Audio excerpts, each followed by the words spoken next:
Il y a un prix à payer pour la plupart de nos actions. Pour toute action, il y a une réaction. Giancarlo Esposito, acteur et producteur émérite.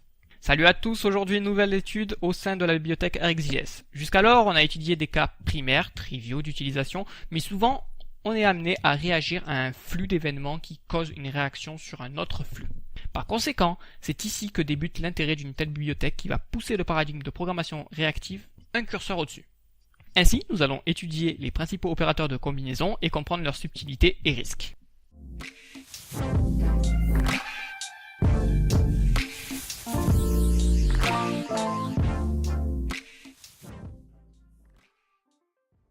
Tous ces opérateurs de combinaison ont un but commun, prendre deux observables pour les fusionner en un seul, ainsi les observable operators suivants verront cela comme un seul et unique flux de données. Pour ce faire, plusieurs stratégies de combinaison peuvent être appliquées.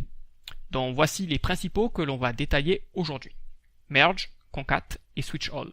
Encore une fois, ceci est rendu possible grâce au principe de functor, introduit par la programmation fonctionnelle. Ainsi, un observable est élevé au rang de functor. On peut le considérer ainsi car l'observable implémente la fonction map, donc une fonction de projection qui dépile un contexte observable. On peut donc aisément imaginer qu'à partir de cette élévation d'abstraction de contexte, peu importe ce qui transite à l'intérieur de nos streams, on va pouvoir les combiner sans aucun souci car ce sont tous des observables, donc tous des functors. Assez de théorie, passons à l'étude des opérateurs et débutons par sans doute le plus simple à appréhender, l'opérateur merge. Il fusionne littéralement les flux, ainsi les événements vont se glisser les uns après les autres, peu importe de quel flux en amont ils sont issus. Cela va donner lieu à un observable de sortie qui émet de façon concurrente toutes les valeurs qui lui sont parvenues en entrée.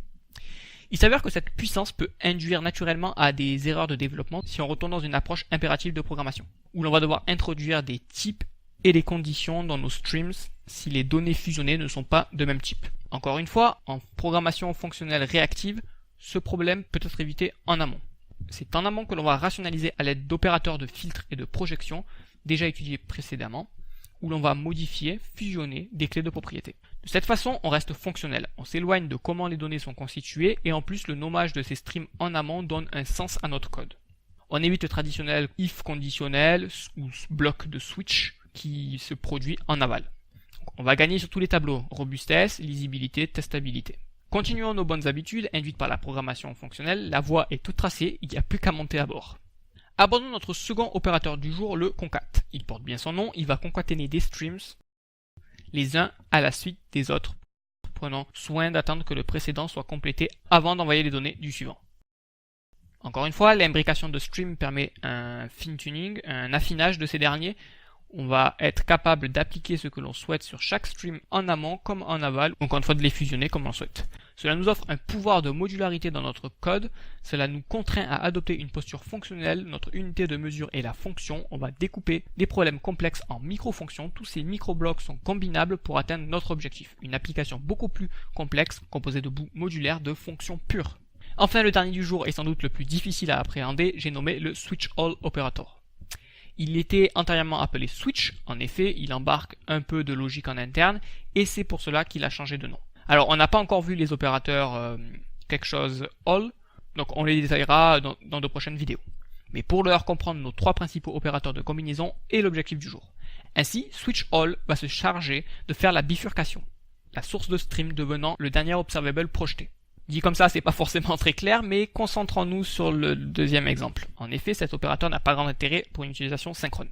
Donc l'opérateur de switch all est utile dès lors que l'observable source n'est qu'un déclencheur vers un traitement. Il ne sert que d'événement d'initialisation. Switch all va seulement se débrancher du stream source et souscrire pour émettre les valeurs auprès du dernier observable projeté, tout en gardant le source stream souscrit pour pouvoir déclencher un nouvel observable depuis l'émission d'une valeur de ce dernier. Ainsi, dans notre exemple, à chaque clic de souris, il souscrit au nouveau observable mappé qui s'occupe d'envoyer des données à intervalles réguliers. Un use case pourrait être qu'à la réception d'une nouvelle donnée issue via un push event, on se sert de cette dernière mise à jour pour produire de nouvelles données. Ainsi, l'observable switch all prend en paramètre la fameuse donnée du source observable pour pouvoir faire le calcul. Pour notre exemple, c'est l'event click que l'on va computer et se servir pour obtenir de nouvelles données à renvoyer.